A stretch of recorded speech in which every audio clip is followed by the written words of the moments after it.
What's up, y'all? Welcome to Tabletop Pros. Today we're going to be recapping my recent trip to the Mayhem GT in North Carolina. This was a major GT with a total of 141 players. It was 6 rounds and I brought the Ultramarines. So we'll do a quick recap of my list, and I'll also have it listed down below in the description. If you have any questions as to how I played the army or why I chose certain units, feel free to ask and I'd love to answer them and discuss what happened. So my army was Space Marines, my chapter was Ultramarines, and I chose the Ironstorm spearhead detachment. The main reason I chose Ironstorm over Gladius, which is what I usually use, is just for simplicity and speed. Gladius has a lot of reactive strats, and at the beginning of each round you have to choose your detachment ability.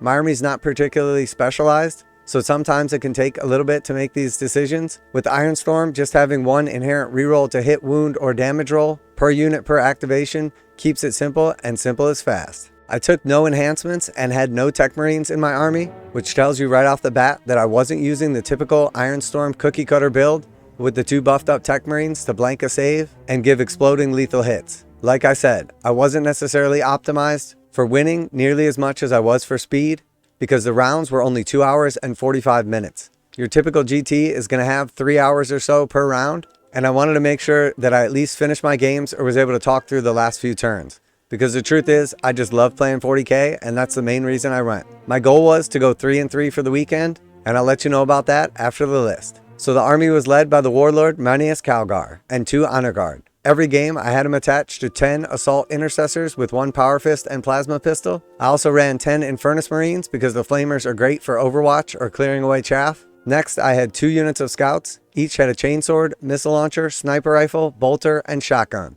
The missile launcher and sniper rifle don't do a ton but add a little bit of firepower, but the shotgun allows them to advance and do actions, which is key for mission objectives, which is the specific reason that I took them. The up-down of the scouts was awesome, and in my opinion, every Space Marine list should start with 2 scout squads. Next, I had 3 Inceptors.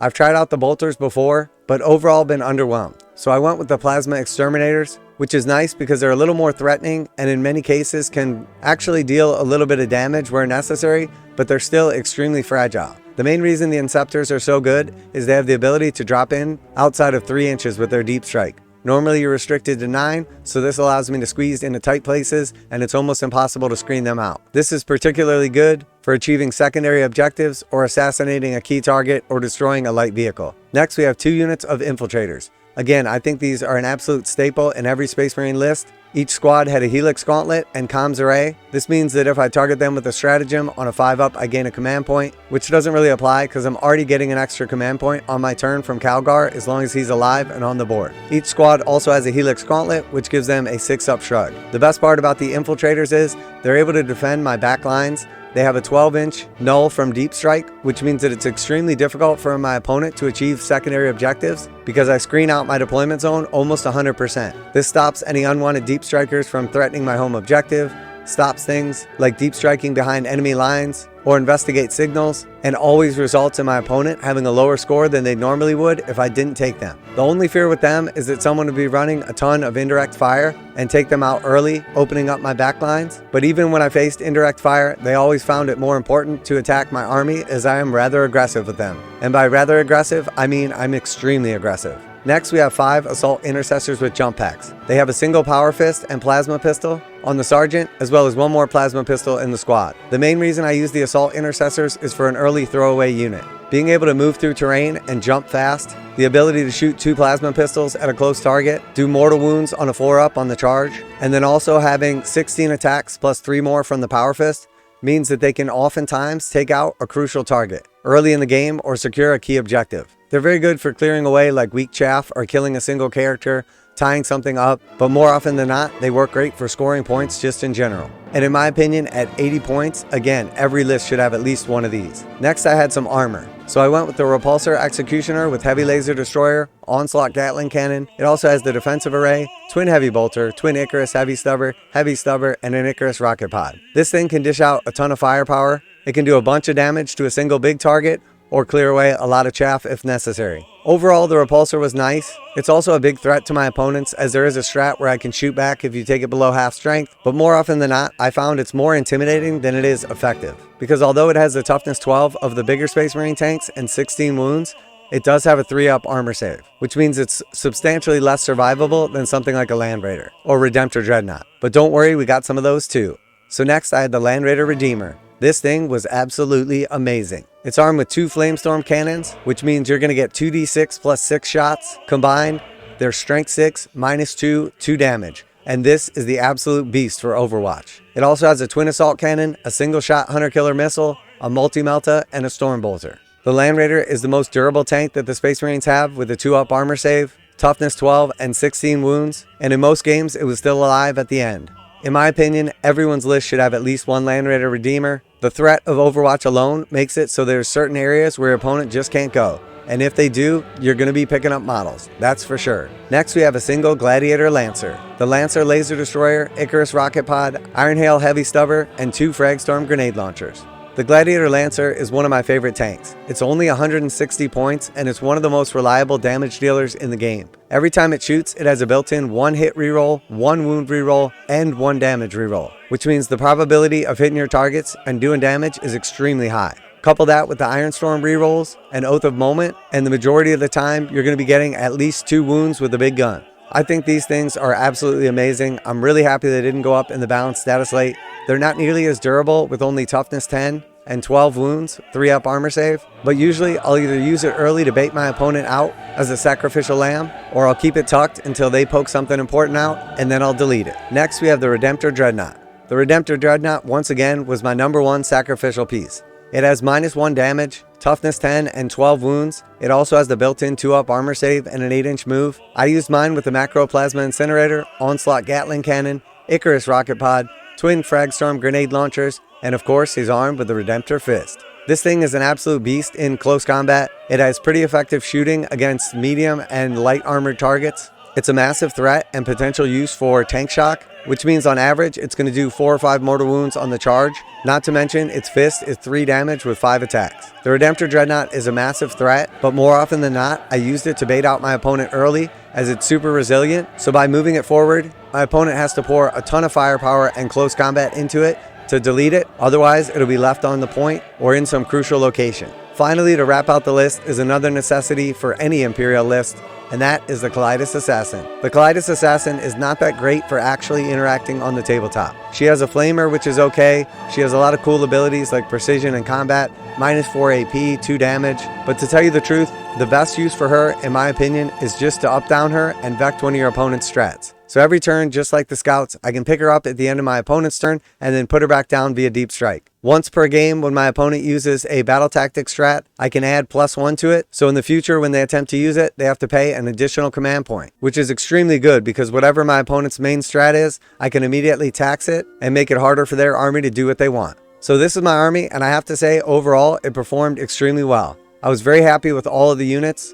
I've run Calgar previously with some aggressors in Gladius, and it performs well. It's a little more durable with the toughness 6, but with only 6 guys and 3 wounds each, knowing that my opponent's going to be pouring a lot of their most powerful stuff into it, the extra wounds and toughness are much less important than you'd think. With 10 assault intercessors, the squad is extremely fast because Calgar gives them the ability to advance, shoot, and charge, or fall back, shoot, and charge. And then also when they're attacking a target that's on a point, they get to reroll all wound rolls. And even when they're attacking a target that's not on a point, they always reroll wounds of 1. This doesn't matter for Calgar because he already has the twin link fists, but it makes the honor guard substantially more deadly. And then of course the intercessors themselves, with 36 chainsword attacks at -1 damage and a power fist at -2 damage, extremely effective. Couple that with the Oath of Moment, which is typically what Calgar is going to be going after. I'm basically rerolling all hits and wounds as long as I position them well. And the unit's extremely resilient because they have to chew through all 10 of the intercessors as well as 1 honor guard in the beginning and 1 honor guard at the end. One cool thing about Calgar is the actual honor guard are part of his unit. They have a 2-up, 4-up invulnerable save,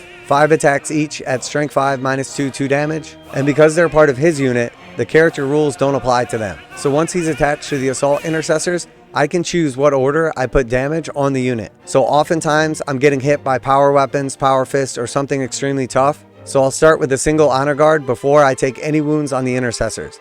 This gives me the ability to potentially spike invulnerable saves until the honor guard is dead. Once one of them dies, I go to doing damage to the intercessors, and once they're all dead, I go to Calgar next, keeping one of the honor guard till last. The reason I do this is as long as one of the honor guard are alive, Calgar has his 2-up armor save, toughness 6, 4-up invulnerable save, and he also has a 4-up feel no pain. With 6 wounds, he is extremely durable. And the last thing I want is to lose him because of the extra command point bonus and his overall damage output with his twin power fists. But the extra durability of the shrug, and in a couple games I spike them, makes this unit extremely difficult to remove.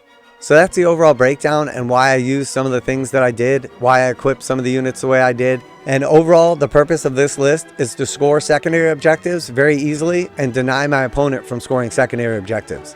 I also have a lot of tanky, durable, fast stuff that I can put on objectives, and with the advance and charge on Calgar, this list is extremely aggressive. I always go for early board control, try to kill some crucial stuff, get on some key points, or tar pit my opponent so they can't do what they want. Meanwhile, the infiltrators are defending my backline, the inceptors are a threat in reserves, and the scouts and the assassin are going up-down every turn, trying to stay alive, but most importantly, scoring me key points. My goal for the weekend was to go 3-3. I would have been happy with 2-4, but in the end, I went 4-2. I had a ton of fun. The GT was very well organized. It was super fast paced though with the 2-hour and 45-minute rounds, so I'm very glad I went with the Ironstorm. Part of the reason I didn't take the Tech Marines is 195 points is a lot with their enhancements. They do a lot of cool stuff, giving out lethals within a bubble or blanking one damage roll. But the fact of the matter is, I'm not sure that that's the best choice. And I really wasn't going for list optimization. I was much more going for speed because 6 games over 2 days with 2 hours and 45-minute rounds meant that you were always going to be in a rush. Not to mention, I have a lot of bodies, which means it takes me a long time to move. I have a ton of shooting and a ton of combat, which just overall takes a lot of time. So let's talk about my 6 games real quick. I'm not going to do a full breakdown of them. I'm just going to tell you how it went and who I played.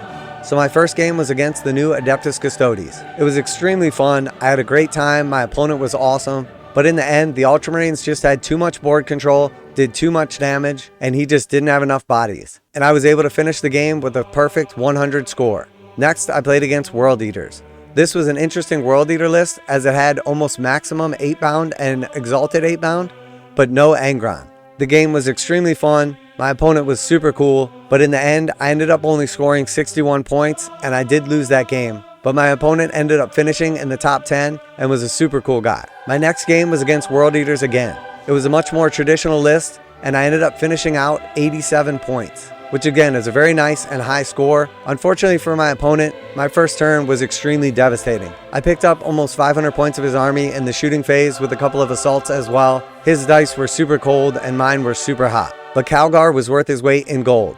I baited in Angron's charge with the Redemptor Dreadnought. He killed it easily, but then Calgar targeted Angron for the next 3 turns and then finally killed him. The fact that he was able to survive in combat, leaving and then charging back in over and over again, and survive 3 turns against Angron just tells you how super durable this guy is. And I knew I had made the right decision. My next game was against Drukhari. I'm not very experienced against them, and I definitely made some mistakes.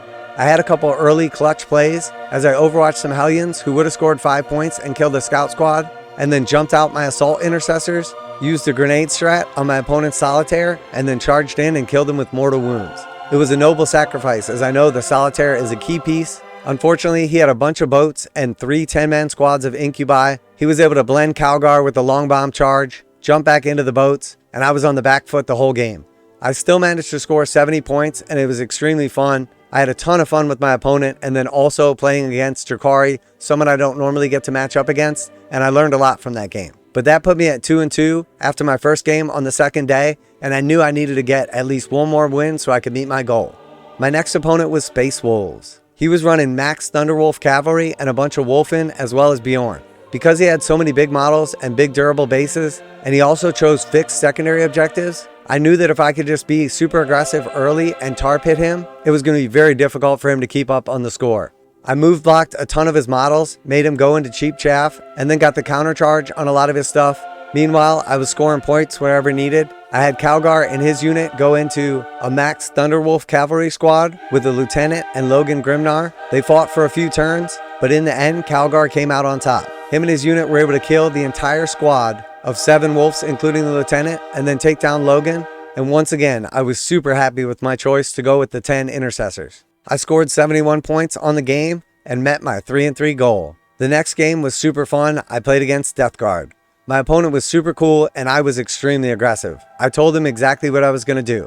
I was going to run Calgar straight across the field and fight Mortarion. And that's exactly what happened. I was extremely aggressive with the Dreadnought and then also the Lancer and sort of baited my opponent away from Mortarion. He was all the way on the back lines and he thought he was safe. My opponent popped out a Plague Marine squad with fights first, shot a bunch of stuff into the Dreadnought and was able to blow him up. The Plague Marines then charged in and killed my Lancer, but I knew that exactly what I wanted had worked. I was able to get Calgar all the way across the field on turn 2 and in combat with Mortarion. He deep struck in some Death Shroud Terminators and I was able to overwatch them with the Redeemer, doing a ton of damage. I was rolling pretty bad this game and my opponent was spiking all the important saves. So all my big guns basically bounced, most of his stuff was behind cover, and I did way less damage than I needed to Mortarion. Mortarion fought back and killed a bunch of the intercessors, but no matter how much firepower my opponent threw at Calgar and his squad, they stood strong. It was an epic battle straight out of the lore, and finally in turn 3, after a couple of fallback and charges, Calgar finally slayed Mortarion. My opponent was super awesome, I had a ton of fun, and in the end, the game was super close, but I won with 73 points. This put me at 4-2. So this isn't a net list by any means. It was extremely effective though. I had a ton of fun, and Calgar with the intercessors was a great choice.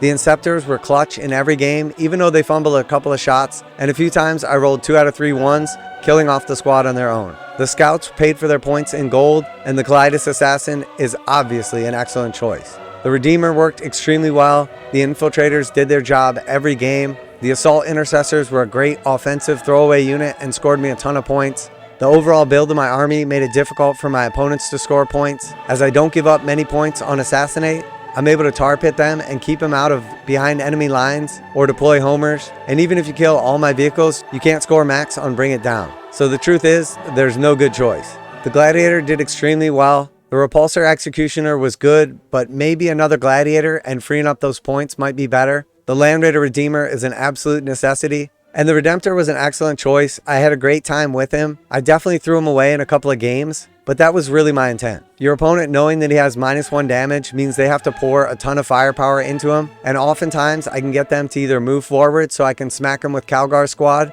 or shoot whatever they kill him with all my long-range firepower. Overall, I definitely learned some stuff. I made some mistakes along the way. I could have maybe won one of my other games, possibly even both of them, had I played a little bit differently, but I also could have lost one of the games that I won. So the truth is, I'm extremely happy with the 4-2. I absolutely love this Ultramarines army. They're beautiful. I've still got some work to do on some of the bases to match the existing army, but the overall look and feel of it was great. Ironstorm was super fun, even though it was my first time using it. And with a bunch of command points, I could have easily used some of the strats to do much more damage, potentially shooting back when someone hurts one of my tanks, or having the exploding 5s and 6s for sustained hits. But I did auto-explode a couple of the vehicles, and in the end, all I really cared about was getting in some games and having some fun. The event was extremely well run. There were some absolutely beautiful armies there, absolutely amazing players, and when it was all said and done, I took home Best in Faction. That's right, ladies and gentlemen. The Ultramarines, led by Marneus Calgar, were the top Adeptus Astartes. And I was of course awarded the Mayhem GT3 Best Adeptus Astartes Purity Seal. I definitely wasn't expecting it, and there was a Salamander player that was right behind me. But luckily, denying my opponent's scores and getting a relatively high score in every one of my games, a total of 462 battle points was enough to take it down. And not only did I get that awesome Purity Seal, but I also won Dungeon Bowl. I've never played this before, and a couple times I almost picked it up, so it was super cool to get to take this bad boy home too, and at some point in time I plan on getting it on the table and having some fun. Overall, the event was absolutely amazing. I thoroughly enjoyed every game with my opponents. My dice were pretty good with the exception of a couple turns here and there. I thought I played the army pretty well, but definitely could make some improvements. And I haven't put a ton of thought into what exactly I would change, but I was considering ditching the Redemptor Dreadnought and the Assault Squad with jump packs, which comes out to 280 points, and then putting in 2 Invictor Tactical Warsuits instead. I know most people perceive them as not being that good, but 2 early fast units with 8-inch move, 8-inch scout move, a strength 14 fist, toughness 8 with a 3-up armor save, and either a twin-linked autocannon style weapon or a mini Redemptor Flamer sounds pretty good for early board control and drawing my opponent out. That would give me 2 sacrificial pieces that could potentially do some early damage and achieve everything that I was doing with the Redemptor and the Assault Squad with jump packs for around the same price, but with a little more durability and threat. So hopefully you enjoyed this little recap from the GT. Mayhem was absolutely awesome and extremely well run. I think my only complaint about the event was the 2 hour and 45 minute rounds. An extra like 15 to 30 minutes would have been absolutely amazing. But to tell you the truth, I'm super glad that I switched off of Gladius and went with Ironstorm, and I'm still not sure in the future that I would want a Tech Marine. They're super cool, but at 100 points apiece basically, I'm not sure that blanking a save, giving +1 to hit, and healing a vehicle would be all that much better. The lethal hits would have been good on the low strength weapons on some of my tanks, but the big guns on the Gladiators with the Ironstorm rerolls don't really need lethals. So it'd be more for clearing off chaff or doing a couple extra chip damage with all of the low strength weapons. So let me know what you think of the list. I'd be glad to talk through exactly how I played some units if you have any other questions. I'll keep you guys updated on the next tournament if you enjoy this video. Hopefully by now, Tabletop Bros has earned your subscription. And full disclosure, I actually picked up the base army from someone else, so I can't take credit for all the paint. I matched the Redemptor, the Inceptors, the Assault Intercessors, the Infernus Marines, and did a bunch of work on the Land Raider to convert it to a Redeemer, but the other stuff was painted and based when I got it. I got a great deal and it came with a carry case, and the guy I picked it up from had bought it previously and needed some cash. So it was win-win as far as I'm concerned. Well, that's it for the Mayhem GT Tournament Recap 2024 and the Ultramarines, who took home the best Adeptus Astartes thanks to the one and only Marneus Calgar. And that's it from the Tabletop Bros. Later!